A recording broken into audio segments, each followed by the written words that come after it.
Cleo. I want to thank you for allowing me to introduce you to the wonders of the tarot. I'm glad to see you have taken the first step towards a new world of knowledge and empowerment. Your new tarot reading skills will help you create a better life for yourself and the ones you love. And now you have everything you need to get started.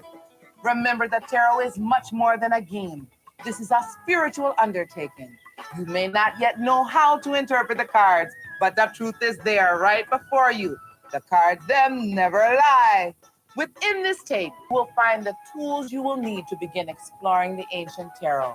As a shaman, I have dedicated my life to teaching. It is crucial to me to pass the knowledge on. This is an essential requirement in my belief system. Although there is much information to absorb, don't be fearful. While mastering the cards takes time and study, this introduction and the accompanying booklet, along with its tarot key, will provide you with all you need to begin your personal journey. Should you need further help or assistance, please feel free to call our service and support line anytime and speak to one of our tarot experts. The number is on your screen.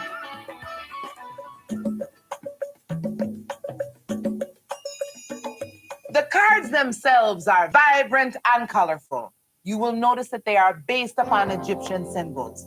They have indeed been traced back to ancient Egypt. Their religion, practiced for more than 3,000 years, incorporated a belief in life after death. It was also believed that their gods or spirits could communicate and predict the future through the use of the cards. The first tarot deck surfaced sometime during the Renaissance, when ruling kings and queens were routinely treated to tarot readings. Later on, commoners also had access to the cards and their power. Today, with the right instruction, like this videotape and booklet, you too can read the ancient tarot. So open up your heart and your mind, babies, and receive the power of the tarot.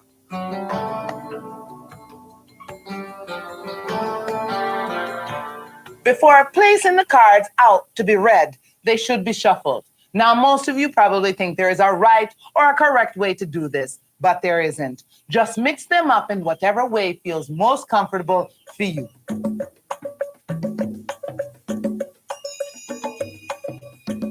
Every tarot deck is divided into two main groups, the major or the greater arcana and the minor or the lesser arcana.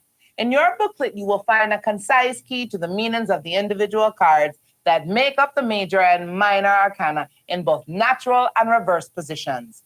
Be assured that over a period of time, the cards will come to know you and you will come to know the cards. But just to get you started, here's a guide to the cards that make up the major arcana. The Magician. In the natural position, it stands for knowledge, tactfulness, illness, physical pain, determination, and if a man, the inquirer. In the reverse position, it would symbolize a doctor, mental illness, shame, or emotional upset. The second card, the High Priestess. In a natural position, she symbolizes secrets, hidden information, things that have not yet come to pass but will come soon. In the reverse position, it is more emotional, passionate feelings, and even sometimes that of vanity or conceit. The third card, the Empress. In the natural position, a period of time, possibly some self-doubt, new beginning, even pregnancy that. In a reverse position, honesty, clarity, full disclosure of complicated matters, a sorting out of things. The fourth card, the Emperor. In a natural position, it is strong, nurturing, opinionated, stubborn, but generally a good person. In the reverse position, it is also generosity, heartfelt, and sometimes manipulation.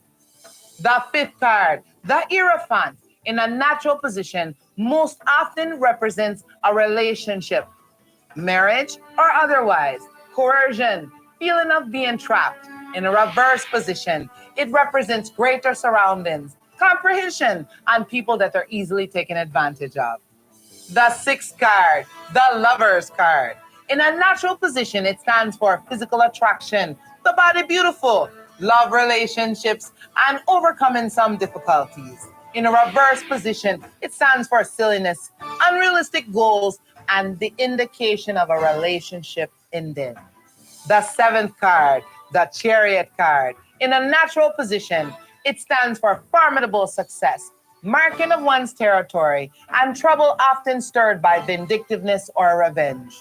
In a reverse position, it literally stands for a physical fight, argument, or disagreement, which sometimes can be legal. The 8th card, the Strength card. In a natural position, it stands for emotional and physical strength, bravery, and reaction. In a reverse position, bullying, controlling, and emotional weakness. The 9th card, the Hermit.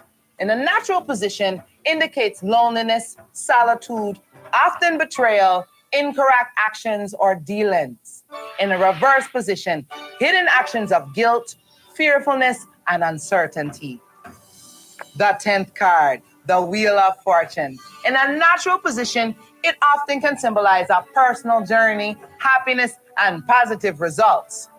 In a reverse position, unexpected increase in your monies and your resources and ease of movement. The 11th card, the Justice card. In a natural position, it is balance, decisions based on one's character or legal issues. In a reverse position, it is harsh decisions, all legal actions or dealings, and extreme results. The 12th card, the Hangman. In a natural position, it stands for meditation, reasoning, analyzing, insight, and even deja vu. In a reverse position, it is simply pure influence and greed. The 13th card, the Death card. In a natural position, it is an end of a matter, a physical passing, literally death, or complete destruction. In a reverse position, it often symbolizes depression, that inability which to sleep, insomnia, and weariness or lack of direction. The 14th card, the card of Temperance. Natural position simply means patience, prudence, decisions, and balance of actions. In a reverse position, it can symbolize frustration, division, and matters of spirituality. The Devil card, the 15th card. In a natural position, anger, violence, intimidation, misdirected determination, sometimes death by extreme violence. In a reverse position, it is mean-spiritedness, gossip, lack of vision, and clarity. The 16th card, the Tower card. In a natural position, it symbolizes turmoil and conflict in one's home, lying, sadness, and an overall lack of peace. In the reverse position, unfortunately, it is the same. Also added is some brutality and overbearing farce. The 17th card, the Star. In a natural position, it is a sense of loss, either of an individual or material possessions, but also hope. In a reverse position, it is conceit and very much so inflated self-importance. The 18th card, the Moon card. In a natural position, it stands for gossip, defamation of one's character, nosy individuals, and close proximity to the inquirer. In the reverse position, deceptive silence, constant confusion and mistakes, and a lack of foundation. The 19th card, the Sun card. In a natural position, it stands for material wealth, positive and solid love relationships, and peace. In a reverse position, I'm glad to say, it is the same, but not quite as abundant as if it were in the natural position. The 20th card, the Judgment card. In a natural position, it stands for promotion, results, perhaps an additional opportunity. In a reverse position, it is a review of one's character, sometimes legal judgment or sentence, even final decision. 21st card, the World card. In a natural position, usually means travel of a significant distance, trip by water, or relocation from one's difficulties. In a reverse position, it can stand for boredom or a feeling of being stuck. And the last but not least, the Fool card, which number is 0. In a natural position, it stands for excitement and jovial madness, excessiveness and drunkenness. In a reverse position, it is a lack of sound judgment, irresponsibility, and carelessness. Remember, if you're having difficulty taking this all in, feel free to rewind and play any section of this tape over again. You can also refer to the accompanying booklet for any additional information. And if you still have questions after all of that, I encourage you to call our service and support line at the bottom of your screen, where our staff of tarot experts will answer any questions you may have.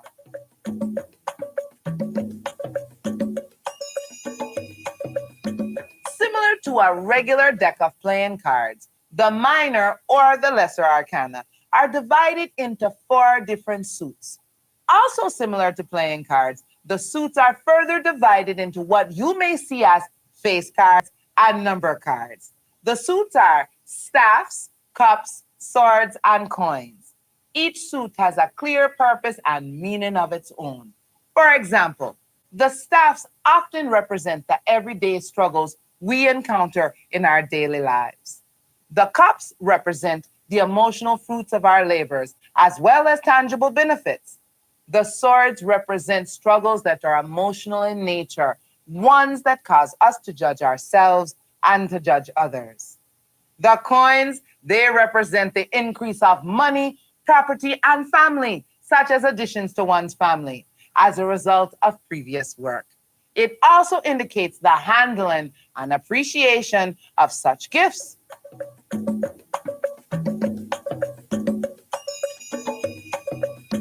There is meaning not only in the cards and their symbols, but also in their relationship to each other. So many of you call me for readings, and you always have your specific questions ready. Is my wife or husband faithful? Is this person the one for me? Will my career in finances improve? I will work some interpretations into these spreads so you can see how the spreads and the individual cards relate to each other within a reading. There are many ways to lay out the cards, but I'm going to show you the spreads that work best for me.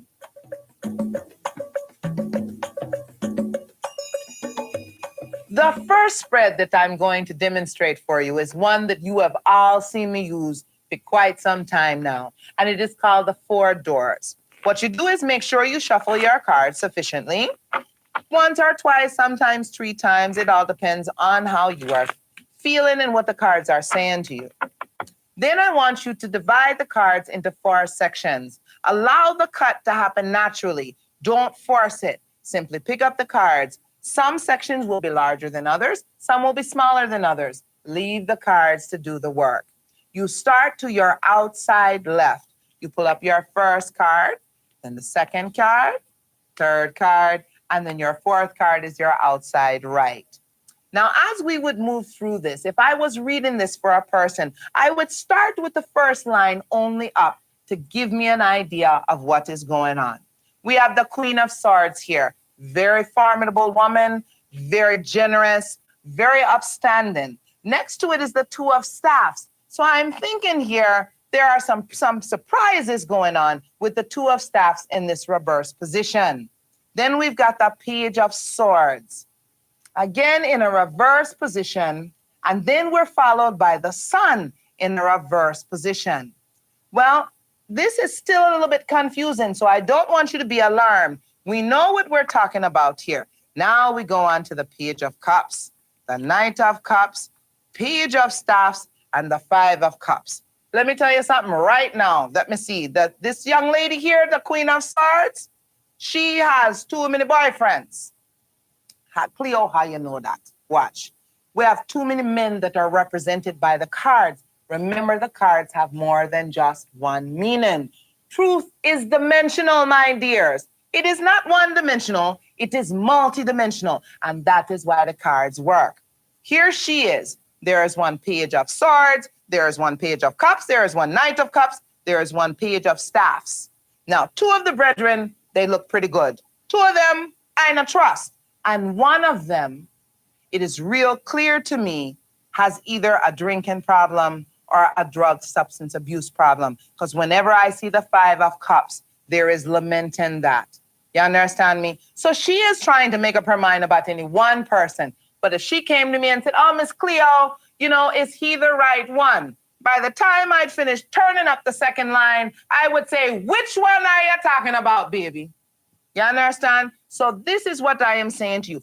As you will note in the book as well, sometimes depending on the position of the female card or the male card, it gives you also some indication as to what the person may look like or what their personality may be like. You all often are marveled at how Cleo gets so many details. Does she pull them out of the air? True enough, the spirits come and give me much. But often I get very, very specific information just from the cards. And so I want you to understand that it is always constant. As we move through this reading, we would then take each line of cards and move them up to the top so that the story can continue to develop. As I have said to you before, it is like a huge puzzle, and you have to put the pieces together. Or often I teach my students that it is like reading a book without page numbers. You are never sure if the 4 doors will take you to the past, leave you in the present, or move toward the future. So as we look through things, there will be transitions. Those are things that you are going to have to learn on your own, because it is really about you becoming familiar and comfortable with your own personal cards. What I've also had people ask me, well, Cleo, is there a special way to pick up the cards after you are done with a reading?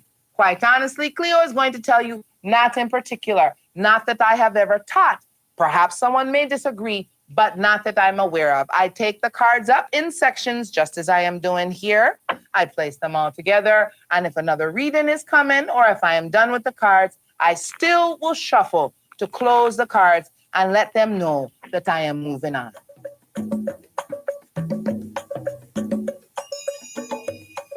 The next spread that I would like to demonstrate and show for you is the 3-card spread. And often people are unaware that it stands for the present, past, and your future. Now, those who do study the tarot are aware of this spread because it indeed is a very, very popular one. You don't see Cleo use it very often. I find I don't get quite as many specifics as I do from the 4-door. But let's go ahead and shuffle our cards again. Always, always shuffle your cards after a reading. Even if it is a practice reading, always put your cards back together and shuffle them again so that they can come and fall as they need to. Again, we cut them into 3 sections. Let the cards fall natural in their cut. Some sections will be bigger than others. Some will be smaller. You cannot control the cards.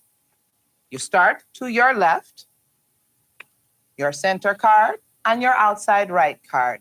First card is past, middle card is present, third card is future.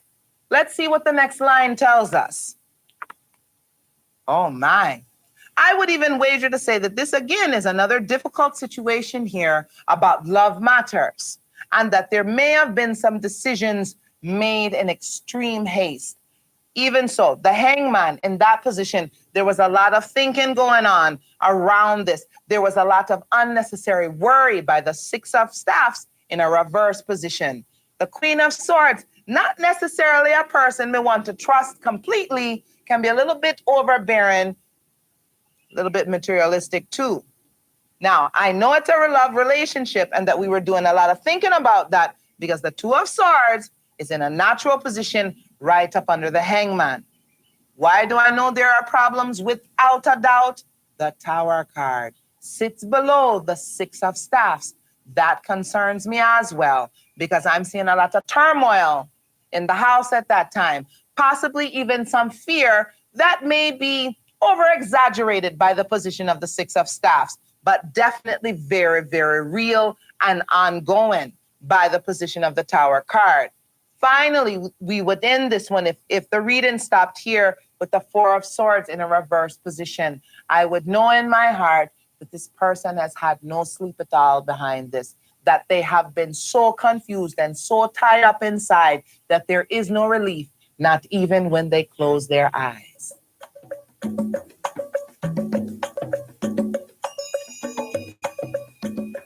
Now, the last spread that we're going to review is the Celtic cross. Many people mispronounce it and call it the Celtic cross. Well, Cleo's going to tell you it is called the Celtic cross. Anybody that wants to argue with me, too bad. No, I'm only kidding, babies. What we're going to do, again, remember, shuffle your cards.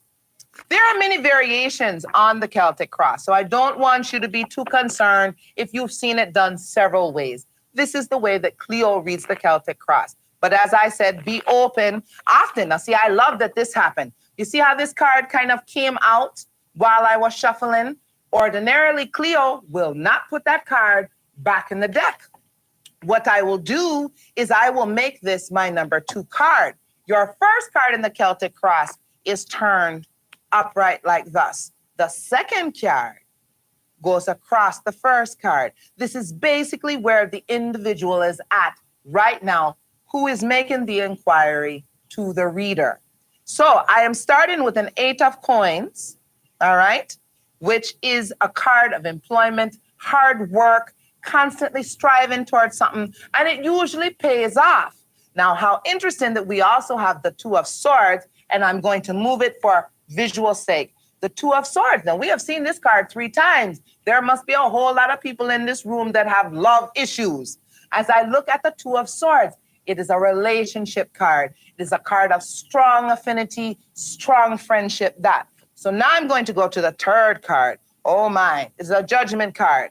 Then to the 4th card, we're going to lay it to the outside left, the 7 of cups. We go up to the top. The sun card is your 5th card at the top. Your 6th card over here to your outside right is a card of transition or connection, that. I'm going to stop here and just make some additional references. Would I be upset by this reading?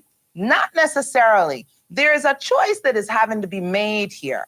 There also may have been some issues with an ex-spouse or an ex-girlfriend or an ex-boyfriend, that. The 7 of cups is causing this person again to think about what is it that they really want in life. What is the clear choice that I'm trying to make? Up at the top in a very strong position and is the sun card. And that means that the happiness is there. The decisions will probably be sound ones.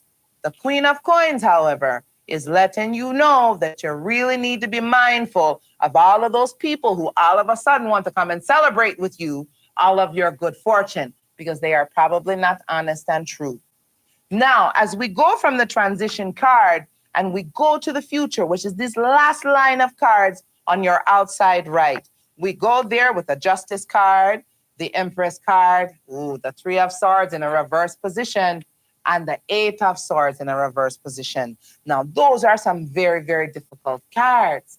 And what I would read from the whole outlook here is that the person, while they are thinking and making choices about the individual that they are thinking about staying with in a relationship, there is a lot of false sense of security there, that they are basing their security in things that are more tangible in the world as opposed to things that are tangible in your heart. The Queen of Coins, again, is a creepy kind of card because it can stand for that mistrust and not quite sure where the individual or the situation is coming from.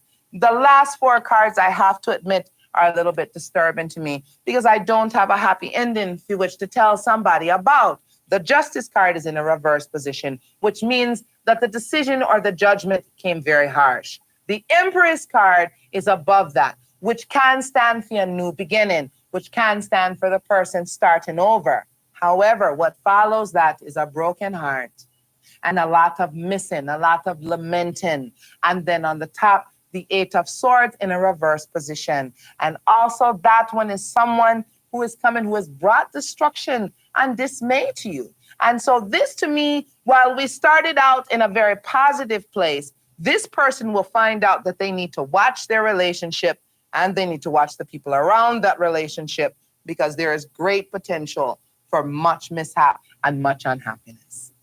Once again, babies, if you are having any difficulties in your quest to interpret the cards, please take the time to read the booklet you received with this package. Its card key is concise and very easy to follow. I also encourage you to call our customer support and service line anytime. You'll find that our staff of tarot experts will be knowledgeable and experienced in the ancient tarot. That number is at the bottom of your screen. I hope this time we have spent together has helped to familiarize you with the tarot card symbols and their meanings. The tarot, my dears, never ceases to amaze me, and I think you will feel the same way. I sincerely hope you will be inspired to move forward and learn more, and to teach and share what you know with those who are also curious about the ancient tarot. Until later, easy journey, babies.